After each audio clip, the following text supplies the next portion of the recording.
Meditações para a Quaresma. Santo Tomás de Aquino. Terça-feira da terceira semana. Cristo é verdadeiramente nosso Redentor.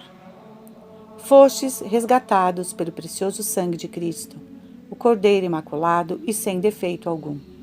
1 São Pedro 1, 18, 19. Pelo pecado de nossos primeiros pais, toda a raça humana foi alienada de Deus, conforme se ensina no 2º capítulo da Carta aos Efésios.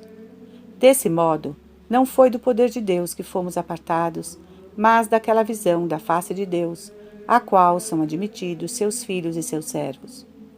Foi aí, então, que nós caímos sob o poder roubado pelo demônio. O homem concedeu à vontade do demônio e, desse modo, fez-se sujeito ao demônio. Sujeito, isto é, naquilo que estava ao seu alcance, pois já que ele não era propriedade de si mesmo, mas sim propriedade de outro, ele não poderia realmente dar-se por inteiro ao demônio. Por sua paixão, portanto, Cristo fez duas coisas. Ele nos libertou do poder do inimigo, conquistando-o através de virtudes que eram o exato oposto daqueles vícios pelos quais o inimigo havia conquistado o homem.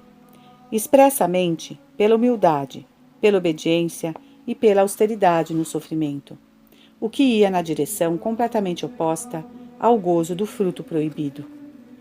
Mais ainda, ao fazer a reparação pelo pecado que havia sido cometido, Cristo uniu o homem a Deus e fez do homem filho e servo de Deus. Há nessa emancipação duas coisas que a fazem como que um comércio. Disse que Cristo nos comprou de volta, ou nos redimiu, na medida em que nos arrebatou para longe do poder do demônio, como se diz de um rei que, por duras batalhas, resgata o seu reino do inimigo que o havia ocupado.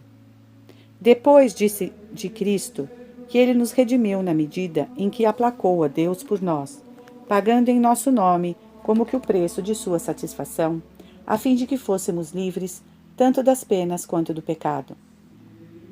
Esse preço, seu precioso sangue, ele pagou, a fim de fazer reparação por nós, não ao demônio, mas a Deus. Assim, pela vitória que foi sua paixão, ele nos afastou do demônio.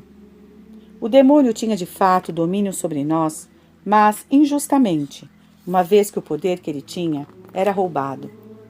Ainda assim, era justo que caíssemos sob seu jugo, visto que foi por ele que fomos vencidos. Por isso era necessário que o demônio fosse vencido, pelo contrário exato das forças pelas quais ele mesmo vencera. Pois ele não vencera pela violência, mas por uma mentirosa persuasão ao pecado.